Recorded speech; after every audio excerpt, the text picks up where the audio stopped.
Welcome one and all to Umami Manga. I'm Petter and this is James. Hey, how's it going? And today we're talking. What's that? I was like, how can I make this a little different? And today we're talking about. Sorry, I was really caught off guard by that. And today we're talking about Volume 3 of Kaiju number 8. Okay, I don't know what to say after that. What do you have to say about this volume, if there's anything? No, I mean, I thought like there was a finishing of a fight, and then at the end there was a beginning of a fight. True. It didn't feel like we got like a full fight, but we did get some fights. Don't get me wrong, but Right, it felt yeah. like, especially towards the end, like we were about to get something really crazy. Yes. Is my opinion, but still some really good action scenes, and a little bit of progress, not a whole lot, but a little bit of progress for our main character. Absolutely. One of my spontaneous thoughts or feelings, I guess, about this volume also is that I think it increased my liking of this series or of this manga overall. Oh, really? Wow. Nice. It may be my favorite volume so far, actually. Just, I don't know, just because of the stuff we got, like, from the characters and the comedy and everything. Like, it's just such a charming manga, honestly. I agree. Like, it's I guess generic in some ways, but it's also got a charm that's unique, in my opinion, that I really, really enjoy. So, yeah, it's becoming something special. Right. I kind of relate it to, a superhero movie in a way that you just really enjoy. Like it's not like one of those superhero movies you go in and it's like, wow, that was garbage. Like who do they get right this? A 5-year-old? It's not that kind of situation. No. It's not like a cinematic masterpiece, but it's enjoyable and I'm having a good time. Yeah. So I think that's how I feel with Kaiju number 8, 3 volumes in. That's absolutely fair. So, without further ado, let's start talking about the characters. Beginning, of course, with Kafka Hibino. We already knew that Kafka's kaiju form was powerful. Yeah. But I think during his battle with Kaiju number 9, who we now have that name for, at the start here of this book, I feel like we got a whole new perspective of his power level. Like, just how he was just completely destroying Kaiju number 9 there. Yeah. And like Kaiju number 9 was even having supposedly like a harder time to regenerate his body than he usually has, according to his thought monologue there, which also spoke to Kaiju number 8's power. And I don't know, I thought it was really fascinating to see that he was really kind of in a league of his own, or it seemed like that way anyway at the time. Yeah. I just wonder in what way or how exactly he is stronger, or why is the right question I should be asking. Why is he this much stronger than another kaiju who seems to be somewhat humanoid-ish? Right. But regardless, he was way too much for him. Basically, the kaiju number 9 escaped by the skin of his teeth. You know? Right. And I mean, he would have, or Kafka would have beaten him if the defense force hadn't arrived to kind of distract him there. Like he did win that battle. Absolutely. But that was interesting though, when the defense force came up and distracted the whole scene. How Kafka shielded those defense force guys from Kaiju number 9's attack. And there was like a brief little panel of one of the two of the guys kind of looking surprised, or like there was like a question mark speech bubble. And he seemed to have noticed that Kaiju number 8 protected them. Like, it seemed like they also informed Hoshina about that, because Hoshina made a remark, I think, about that when he encountered Kaiju number 8 just a little bit later. Yeah. Plus, Hoshina seems to be onto something now about Kaiju number 8's like human-like behavior and all of that.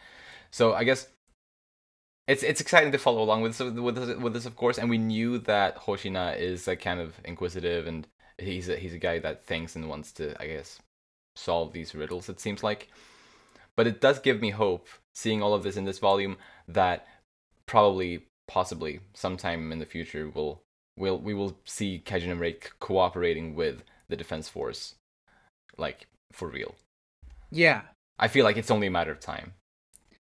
Well, and he's kind of hints that he's unintentionally putting down that he's not a regular kaiju. You know, it's not. He's acting more like a human. Yeah.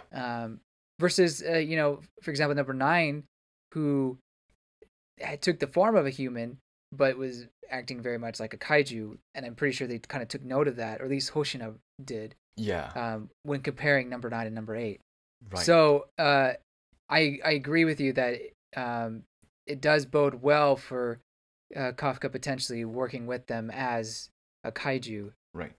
But, who's to say that they'll react kindly to the fact that some officer guy is actually a kaiju? Like, maybe they'll feel a little bit betrayed. Who knows?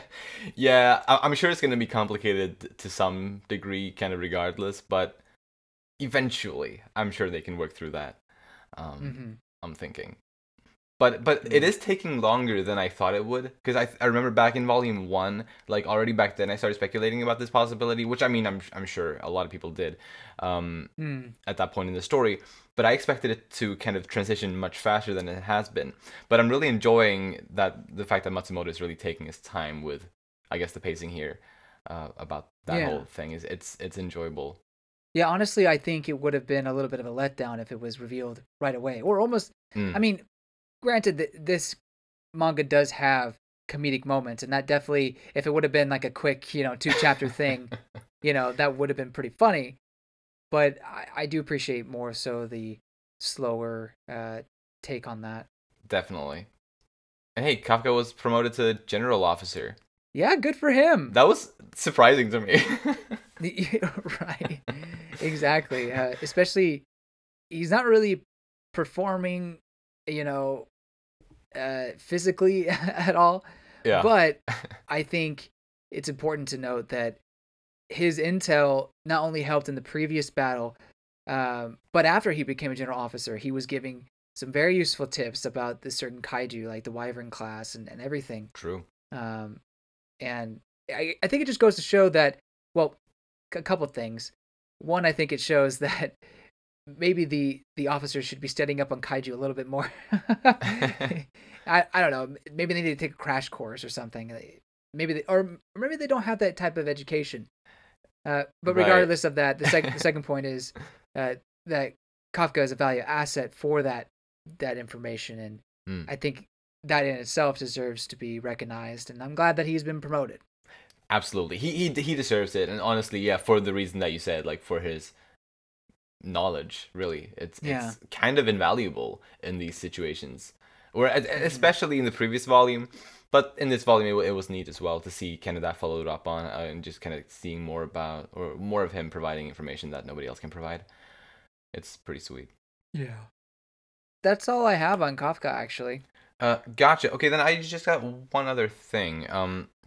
I've been thinking about the size of his kaiju form.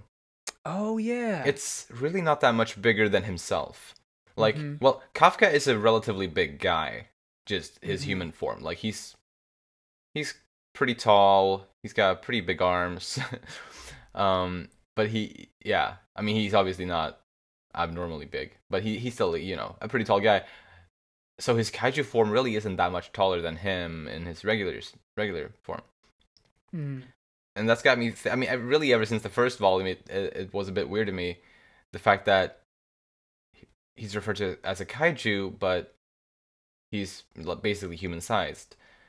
Meanwhile, in my mind, what a kaiju is like building size, Right. So I don't know. It's been weird, but I guess over the course of these 3 volumes, I've kind of just accepted it, kind of gotten used to it. Plus, we've seen other kaiju the size of humans. Right. Yeah. Here, so but yeah. Anyway, I don't know. For some reason, I started thinking about it more here, and it may have been when we saw kaiju number 9 kind of change his size when he realized he needed to be bigger to fight Kafka. Got me thinking that what if Kafka's kaiju form has an ability to also grow and become, I can see that, and actually become kaiju size, Because we did see, like, I think it was in the first volume. Yeah, it was like when he had like transformed for the first. No, not for the first time, or was it? Yeah. It was for the first time when they were running away from the hospital. He was like shape-shifting in his kaiju form, or like doing some weird things with his kaiju form. So he does have some kind of shape-shifting abilities within his kaiju form. So I wouldn't be surprised if he can actually also maybe just grow in size and become like, well, the size of a building or bigger. And honestly, that's something I'm expecting will happen at some point, because it's a kaiju manga. Like, they've got to be, you know, the size of buildings. They gotta at some point. No, you bring a very good point. That first volume with him having all the different transformations when he's trying to get used to the body, I think that could lend to the idea that he's able to become bigger. But what is the benefit of becoming bigger like that? I guess more area of destruction, I suppose, and if there's a bigger threat, maybe. Right, if the opponent is really big, maybe. But would it increase his power? I don't know. That's a good question. I would assume it would, but who knows? Yeah. He's already pretty powerful to begin with, it seems. He really is. You're absolutely right. Although I don't think this is a one punch man situation where he's the strongest thing alive. But... No. Well, I guess we'll see. Well, I mean, yeah, I mean, maybe that's the wrong phrasing. Where he's unbeatable. Like, I'm sure there's got to be something out there that can go toe to toe with him. Yeah, is what I'm thinking. Even if I do know what's going on in the future, I'm not gonna say. Right. But speaking about what you know of the future, I guess we are roughly halfway caught up to where you had read now, ish. Yeah, I think so. Because I think you were in the 50s or something, if I recall, and we're now 26 chapters in. I think 54. Gotcha. Yeah, then we're not exactly, but very close to the halfway point. Then, exciting. So yeah, maybe another 3 volumes roughly, and then we'll be caught up with you. But should we move on to Soshiro Hoshina next? Sure. He can utilize 92% of his combat suit's power. He does that twice in this volume, and that's only 4% below what we saw Mina use in the previous book. I think I speculated last time about, or to me it seemed like when Mina used 96% of her suit's power, it didn't. I wasn't sure if that was like her limit or if that was just the number she chose to use. Like, could she have gone higher? Like, I wasn't sure exactly. Regardless, it seems like, well, the fact that we saw Hoshina use 92% of his combat suit's power twice in this volume makes me feel like that's probably his limit. Yeah, I can see that. And yeah, obviously, it makes sense that he would be below her in how much power he can draw from the suit. But yeah, it's fun to know the numbers, I think. For sure.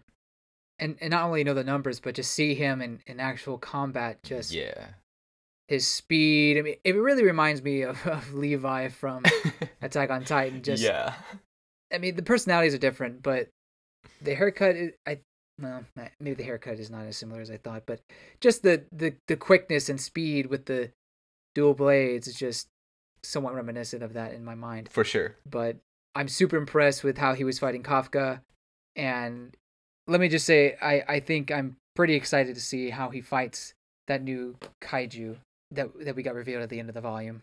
Right. He seems like, from what we've seen in their battle so far, it doesn't seem like it's easy for him to combat this kaiju, but I think at the very last page he's unleashing his 92% finally, so like maybe he'll give it his all when the next volume begins.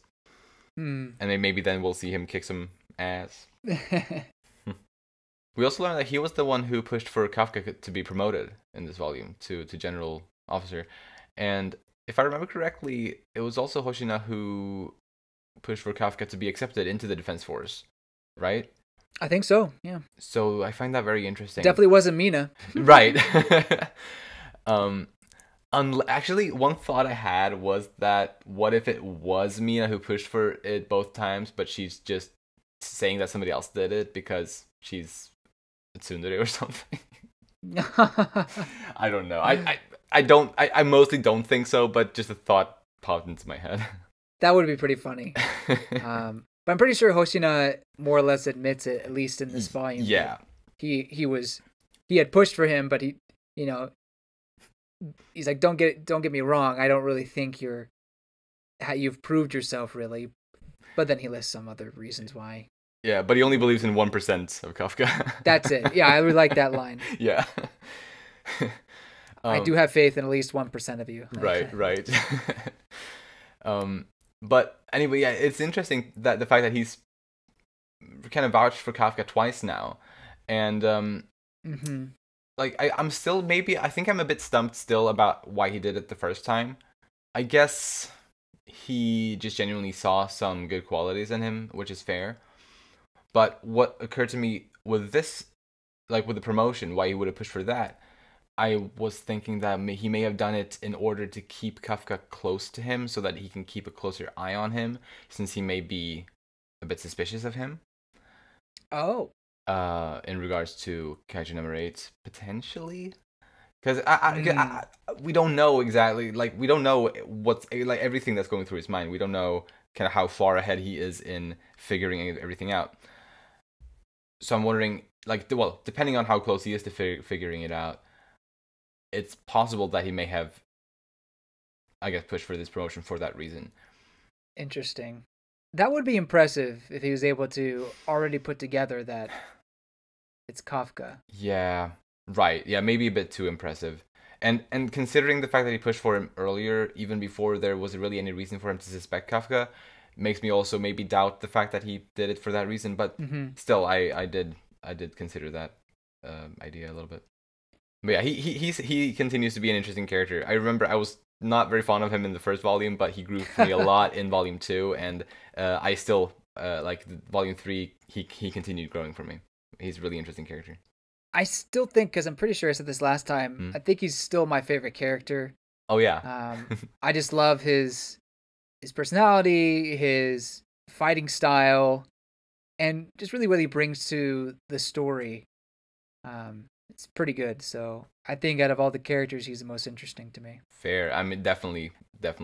He's way up there for me too. I think I may like Kafka a little bit more though. Yeah. Kafka is a good main character. Kikoru is also great. I think she was the best in the first volume, but she's continued to be good as well.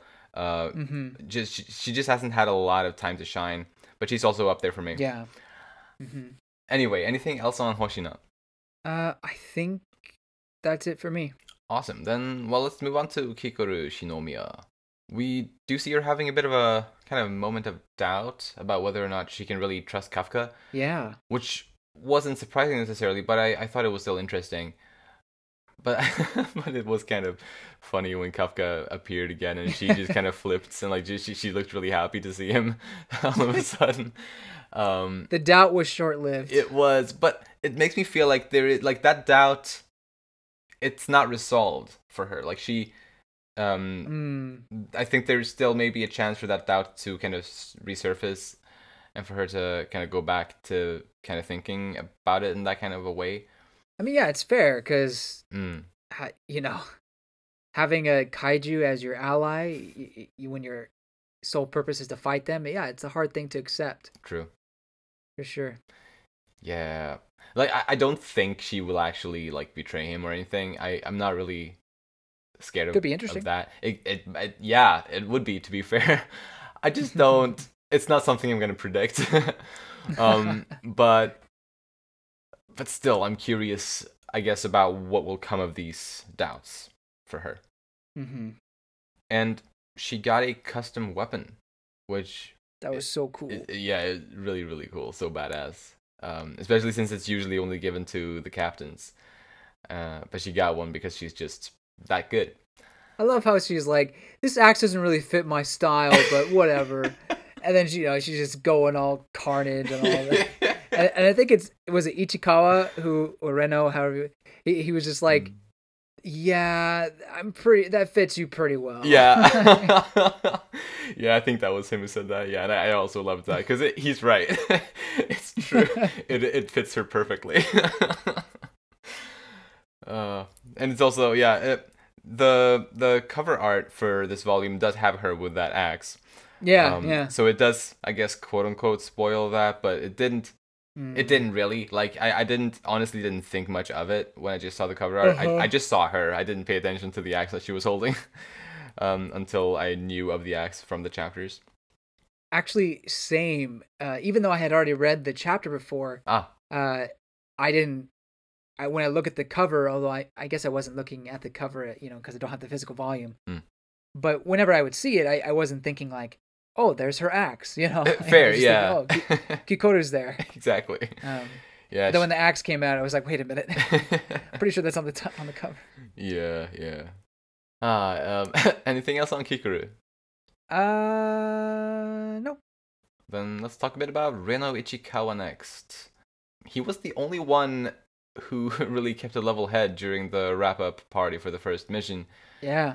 Which was funny, of course, like a funny scene. Like just seeing all of that chaos ensue. I think especially Kafka was pretty hilarious in that. But yeah. And actually, even though we're supposed to talk about Reno here, but I think one of my favorite things from that scene was seeing like there were two people in the background having a pillow fight in one of the panels. That was the funniest part in my opinion. Anyway, Reno, what do you got? I'm glad he's okay. For sure. Things were looking pretty dicey. I don't remember. Were we talking about one of them potentially dying? I think we were discussing that. Yeah. I had to go back and listen to our discussion. It's been so long. Yeah. but no, both of them ended up okay. Reno's doing well, and kind of each step he makes, he just progresses well, and he's holding up his own. He helped Kikoru take down a kaiju with his ice bullets, right? And when everyone else was more or less struggling, and he continues to impress. Absolutely. Yeah, he didn't have a whole lot technically in this volume, but it was still good to see. Well, just to see a bit more of him, I guess. I mean, it wasn't a lot, but even the moments that he was in, they were still good. For sure. I guess that's all on him, though. Yeah. So let's talk a bit about Mina Ashiro. She and Kafka probably had their biggest scene yet in this volume. So that was pretty sweet. Obviously, still hoping for a lot more. Yeah. But I do appreciate like kind of how Matsumoto is taking his time with this. I mean, I said before, I'm appreciating I appreciate how he's taking his time with Kafka's kaiju reveal, and I'm also appreciating like how he's taking his time with Kafka's relationship with Mina. Yeah. It's a fun tease, I guess. I mean, I am really eager to see more of her. It's definitely a tease. But I'm still enjoying it. Yeah, I want a little bit more. Of course. I know we're only 3 volumes in, but it would be nice to get a little bit more between those two. But I guess the story is focused elsewhere at this time. Plus, it might be awkward or kind of unnatural, maybe, for them to kind of start bonding this quickly again, maybe. Yeah. Maybe. Yeah. I guess the whole commander and subordinate relationship. Although, hey, I'm pretty sure that's like a genre people really like. Yes. Commander shipped with the lowly kohai or whatever. I don't know. Anyway,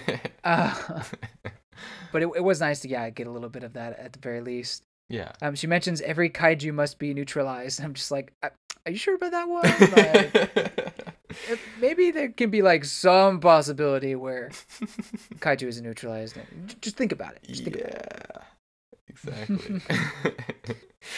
I honestly feel like more so than Hoshina, Mina finding out that Kafka's a kaiju, I almost feel like she would be more ruthless and less understanding at this point. Maybe I could see that. But they have a history though. They do have a history, totally, but it seems like this history is not holding her back from any sort of duty that she has. You know what I mean? Like, Yeah. I mean, clearly she remembers. Like, we had a whole bathtub scene of her thinking about it. Mm-hmm. But I don't know. I just feel like she's so caught up in being this leader person and killing kaiju that even if she found out that Kafka was a kaiju, I don't know. I wonder if she would even hesitate. I really do. I don't want to think so. I don't want to think so because I feel like I'm not saying she would actually be able to do it. No, fair. But I think her initial reaction would be, Kafka's a traitor. I must kill him. Kind of gotcha. Yeah. I think the way I view her demeanor kind of is not necessarily that she is embracing her role as the leader to that extent. I mean, surely she's embracing it and she is the leader, but I think even more so she's maybe just feeling a bit down about her relationship to Kafka and like what happened between them many years ago. Oh, interesting. And how that's maybe that's what's keeping her distant from him. But of course, there's a lot we don't know about her, so I can't say for sure. But I think that's how I'm choosing to view it, rather than it being her kind of being more high and mighty in her position, I guess.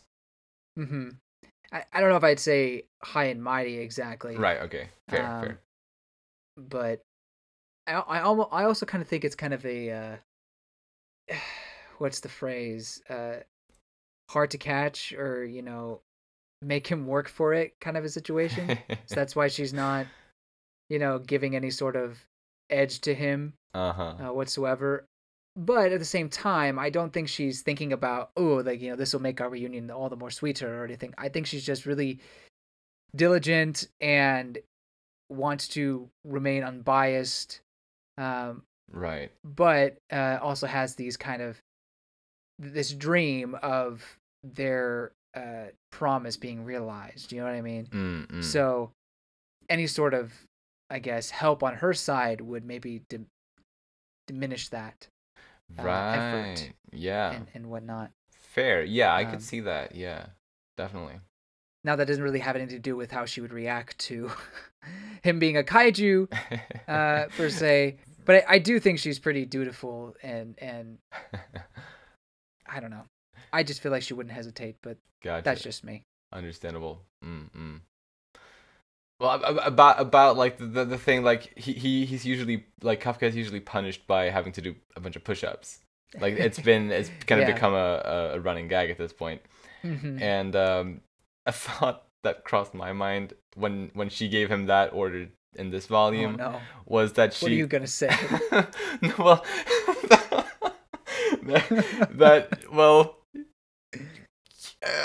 I want to. Well, the end Don't game. say it. The end game is that they're. Don't say it. That we're shipping them in the end game, right? Like yeah. Like that. I mean, yeah. That's probably what most people are doing, and I'm thinking that she's thinking that if I order him to do a bunch of push-ups, then he's gonna look better, so that I'll. Oh, okay. That's not where I thought you were going with it at all. Oh, that's interesting. Okay. What did you think? I thought you were gonna say, well, maybe she gets some pleasure out of it. I was like, bruh, is what I was thinking. I mean, she may get pleasure out of it also, because she thinks he looks good, and that may, make her turned on or something. It may also go that way. In fact, I predict it will eventually. But anyway, is that all on her? Just one kind of random funny moment where I forget what Hoshina is doing or what he did, but she took out her phone and was like taking a picture for posterity. I thought that was pretty funny. Yeah, that was great. I think it also shows that he's usually not in that type of a situation, because he is usually not that challenged as he was by Kaiju number 8. Right. But I think it also shows a side of Mina that we don't see very often, especially now. Maybe there was indication of that when we had flashbacks to her younger days, but here we see that there is kind of a playful side to her instead of just this strict, cold kaiju killer. True. Exactly. With Hoshina, she can be, I guess, more relaxed. Probably because, well, they are close. They've known each other for a long time, and things are good between them. But with Kafka, things are a bit stiff, perhaps. Like, they haven't seen each other for a long time, and the last time they saw each other, things didn't end great, perhaps. Yeah. So, yeah. Can I have everything I've written down for her, but I can't believe we talked to her for like, I don't know, maybe 10 minutes or so. Maybe more. This is probably the longest discussion we've had on one character, and she hardly had a role in this. That's really funny. What? How? I don't know how, man. I don't know how. I mean, I didn't even have that many notes for her. Me neither. I really didn't. I had like one thing on her. You just went off on potential, I guess. I mean, she does have a lot of potential, and I think that's that's what's great about the way she's been written. That potential, it's there. Yeah. But let's talk about Iharu Furuhashi next. He knows that Kaiju number 8 was the one who saved them. And I think that is, another great sign that points toward, the fact that, Kafka should be able to work with the Defense Force in his Kaiju form in the future.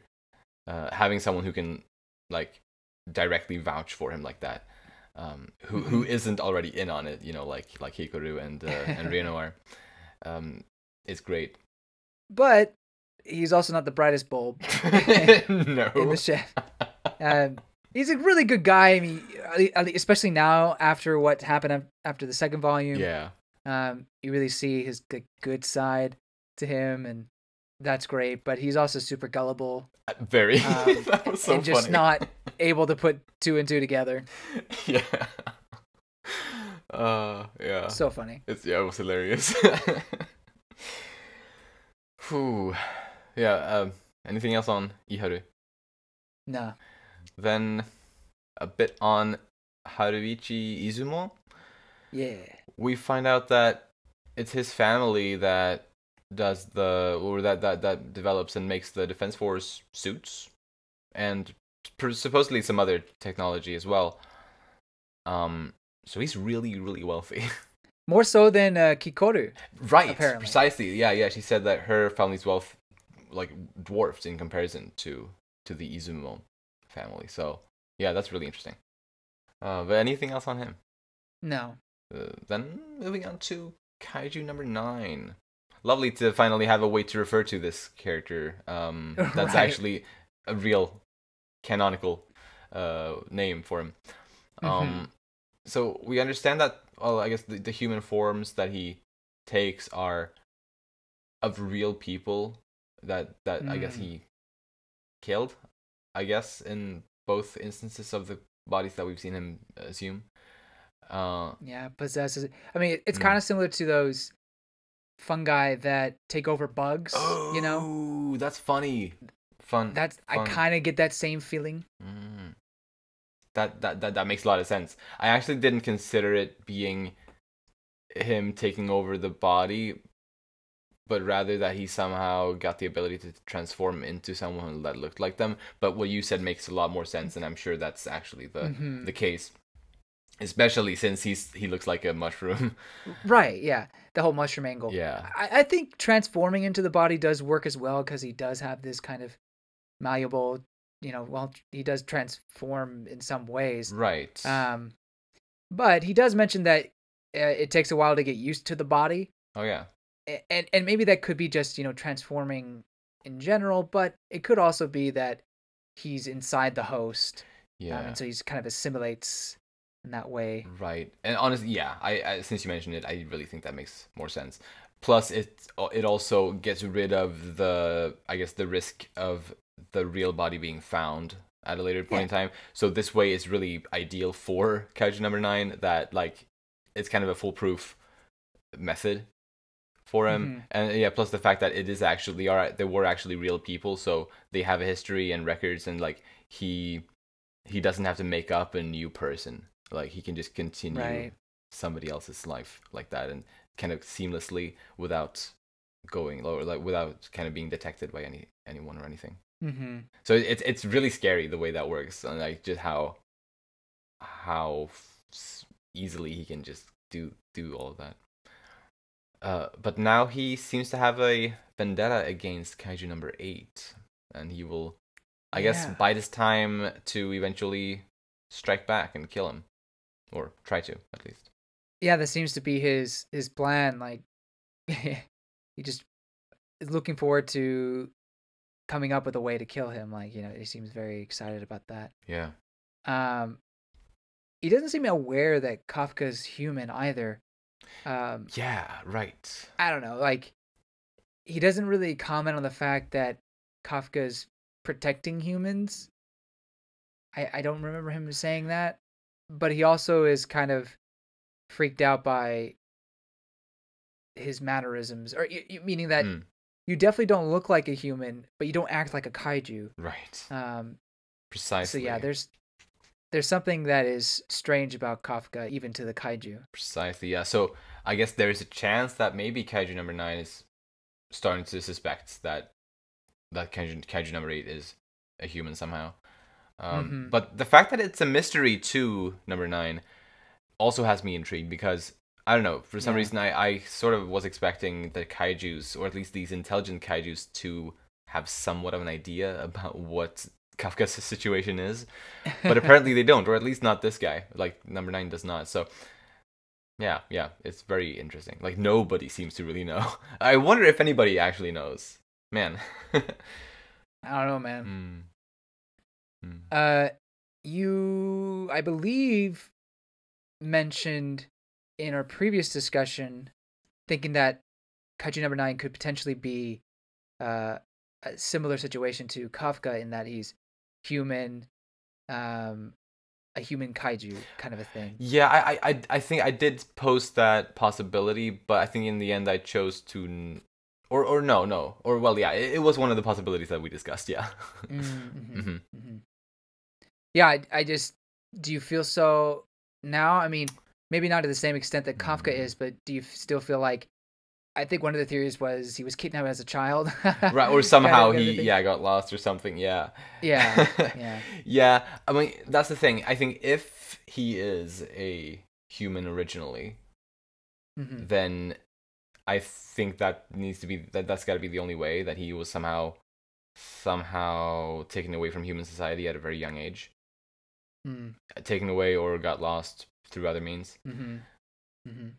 And then kind of grew up as a kaiju, and that's why he's acting as a kaiju more so than as a human. But actually, no. I think after this volume, though, and especially after you also pointed out the whole mushroom taking over a host kind of deal, I'm probably thinking that he's most likely a kaiju originally, like through and through. Who just has this special ability to take over human bodies like that. I think that's my guess as well. But then it raises the question, why do these sentient kaiju, or the ones that can talk and are kind of human like, why do they exist? How do they exist? Is there a species like that? And why are they seemingly all of a sudden appearing? Because now we have a third one. Precisely. Like. Or a second.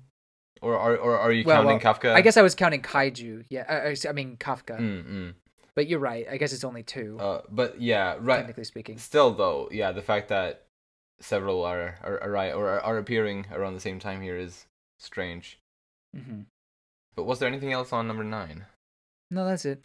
Then let's talk about that other kaiju that appeared at the end of this volume. Sure. I'm going to, or at least, maybe you have a better idea for a name to refer to this guy as, but my idea was to refer to him as the Rhino Kaiju.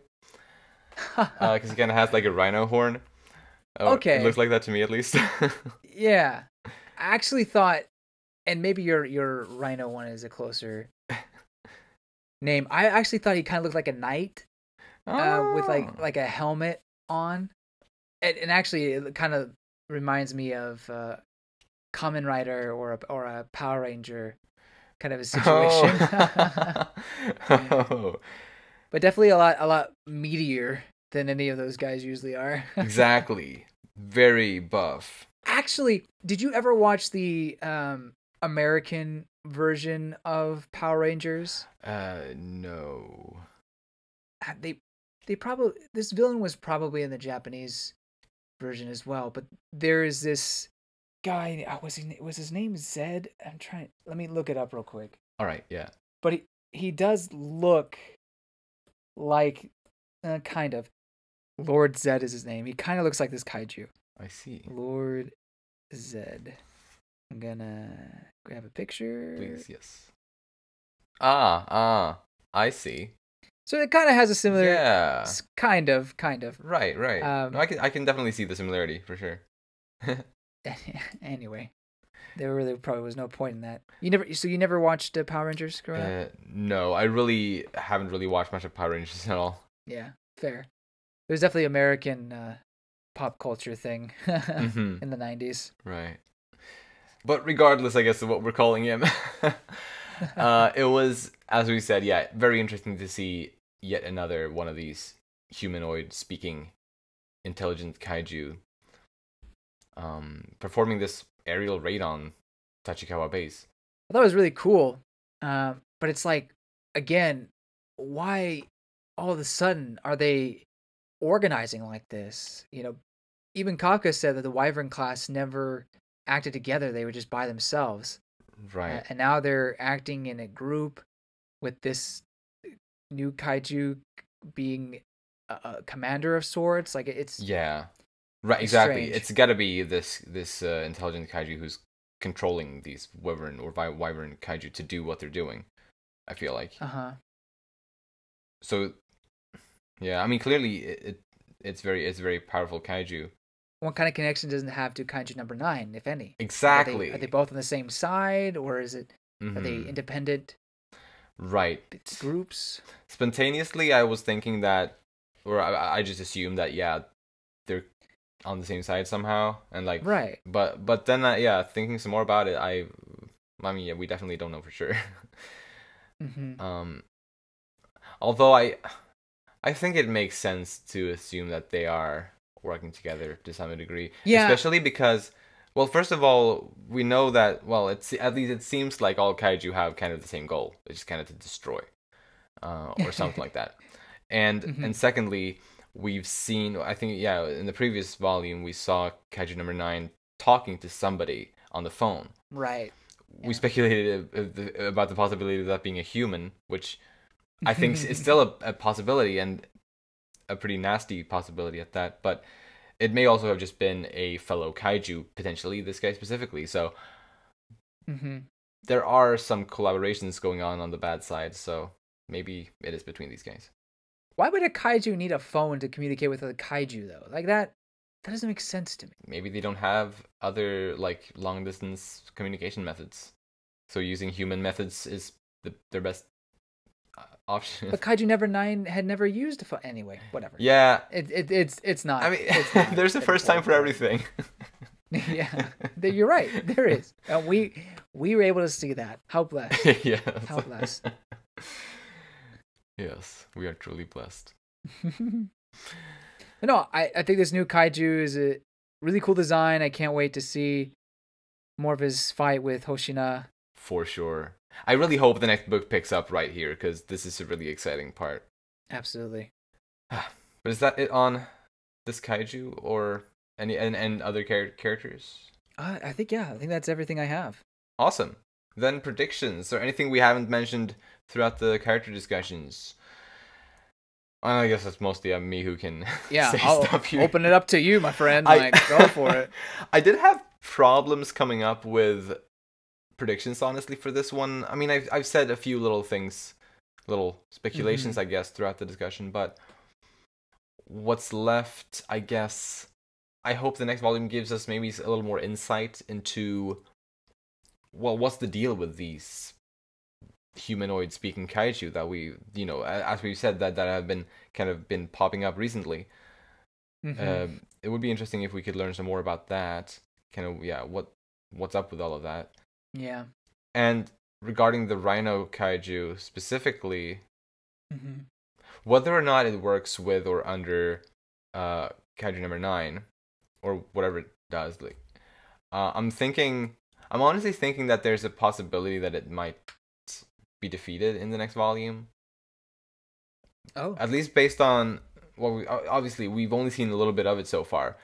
So with that in mind, I don't feel like it's necessarily like a major villain necessarily. But of course that could easily change in the next book.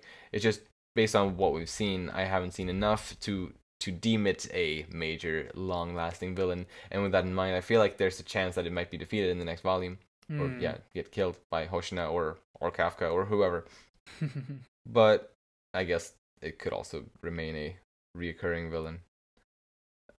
Man, these are shit predictions. I mean, no, well, and I think with this manga, especially where it is right now with the story, I mean, we've given it some predictions already, but it's not exactly one that is a story that you can entirely predict, not because it's unpredictable, but more so that it's more action-based than anything else, maybe? I don't know. I mean, there's definitely mystery and everything like that, but I don't know. Maybe that lends to something. Right. No, I think there's some truth to that. Well, and also having seen the Rhino Kaiju here in this volume also, I guess, opens up the doors to even more intelligent Kaiju to appear in the future of the story. Yeah. So, like, really anything could happen. Like, this is really... I think the appearance of this Kaiju means that there can be a whole lot more to come and a lot more interesting, speaking, intelligent Kaiju like this. But yeah, I honestly don't have anything else to predict or come with on that front.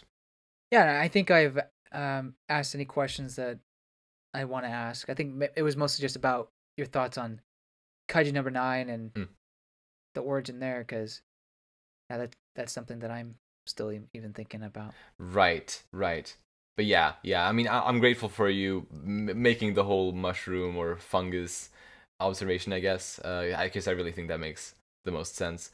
And with that in mind, it's really easy, I think, to assume that it's really just a kaiju at the core. And you know, I guess on that, I have been thinking more about the speculations we had last time about Kafka, what he is, because I brought up the idea that he might actually also be a kaiju originally. Like, that's his true form, and the human form is like not like that's just something he got later, like after having been born or something, after having been born as a kaiju for whatever reason. It's a wacky theory, but it's not. I don't see any reason to necessarily not believe that. I guess. No, I agree. I'm actually trying to think who came up with that. Was that you who came up with that? I think it was me, but I think I may have gotten the idea from something that you said or something like that. It may have been something. I think it was a very spontaneous thought that came during recording, like that I got from our discussion. Gotcha. I'm down with that idea as well. I think that'd be a really interesting twist. Yeah. On it all. Yes, but yeah, because really his kaiju form in general is probably the biggest mystery in the story right now, I think. Yeah. I agree. It's way up there at least, and so really anything could be the case there, kind of at this point. So I'm just really interested to see or to learn more about that. I hope we'll get a little bit more, like maybe some hints to that soon. But at the same time, I am a fan of being teased like this. So I guess I don't mind waiting either. Cool. But yeah, as I said at the start, we're about roughly halfway through the manga. Well, halfway to the point where you know things. Yeah. So that's fun.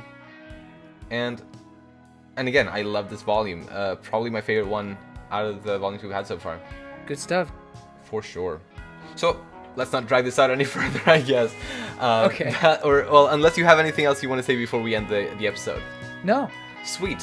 if you enjoy our content, you can follow us on Twitter at Umami Manga, and it would be lovely if you'd like to support us by rating our show on the podcast platforms or subscribing to our channel, Umami Manga, on YouTube. If you like this episode, please share it with anyone you think might enjoy it too. Thank you so much for listening, and we'll see you next time when we'll talk about Volume 4. Bye-bye! See you later.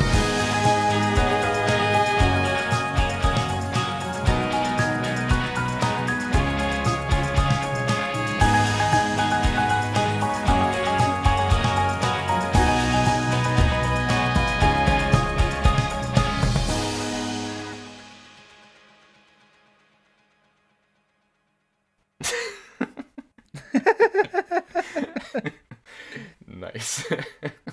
No, see you later.